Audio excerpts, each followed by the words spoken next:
mo ní observation kan mi mọ̀ bóyá ẹ̀yin náà máa ń rí bóyá máa ń ṣàkíyèsí àbí kó jẹ́ pé mi nìkan ni àbí kó jẹ́ pé ṣẹ̀ṣẹ̀ tí mo ẹ̀ṣẹ̀ wá fẹ́ sọ yìí ni ẹ̀yin náà máa wá ronú lọ síbẹ̀. Àkọ́kọ́ àkú ọdún àkú ìyèdún o ẹ̀mí ó sọpẹ́ o gbogbo àwa tá jẹ́ ọmọlẹ́yìn Jésù gbogbo àwọn náà jọ ń sọdún papọ̀. Èsè ní mo wo fídíò kan tí Àṣàkẹ́ Ọlọ́ládé tí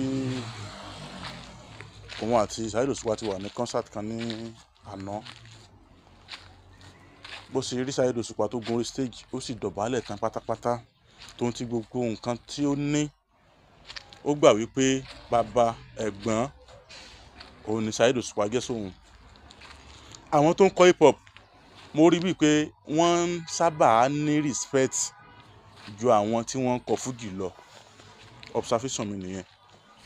Àwọn tí wọ́n ń kọ hip hop wọ́n ní respect. Mo ti wo fídíò kan náà tí Wizkid tó dọ̀bálẹ̀ gbalaja pátápátá fún bàbá wa King Sunny Adé. Kì í sóhun nìkan o. Two-Face Idibia the same thing tó ṣe fún Pasuma nìyẹn.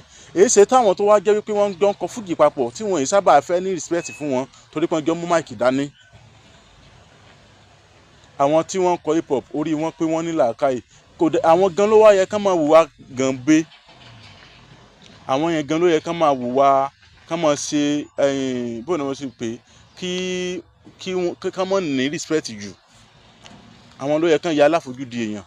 Àwọn gan náà wá lọ́pọlọ àwọn gan náà wá ní respect àwọn gan náà wá wùwọ́ ọmọ tán kọ́. Àṣàkẹ́ ó dọ̀bálẹ̀ fún Saheed Òṣùpá pátápátá ó fẹ́ lè wọlé fún un. A máa rí bẹ́ẹ̀ nígbà míì.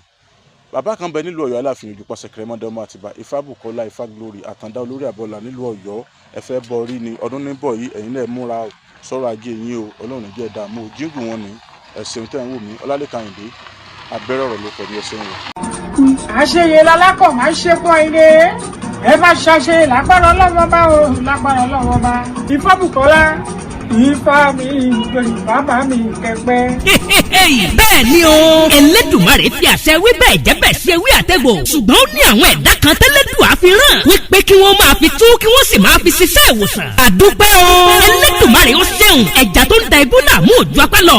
Babaláwo Ifábùkọ́lá Ifá Glory Àtàndá Olórí Àbọ̀là ní Èdùmarè ń lò lọ́wọ́lọ́wọ́ láti kojú gbogbo àìsàn àti ìdí ayé gbogbo tó ń da ọmọ ènìyàn láàmú. Ara ẹ bá mi kálọ o sádọ̀rọ̀ Àtàndá Olórí Àbọ̀là gbèsòro débẹ̀ dandan yóò dẹ̀rọ̀ o gbogbo ayé ló lọ síbẹ̀ o. Irú ìṣòro àìsàn wo ni tiẹ̀? Àìní iṣẹ́ gidi lọ́wọ́, ìpọ́njú, ìkórira, promise and fail, ìjákulẹ̀ lẹ́nu iṣẹ́, kí èèyàn ṣiṣẹ́ kó má lákọjọ. Ogun ni àìrọ́mọbí, àìrọ́kọ tàbí aya rere fẹ́, oyún ìjó tàbí oúnjẹ ojú oorun. Báwo ra rẹ̀ ràn? Fífi ojú kó jàǹkárí wọ̀.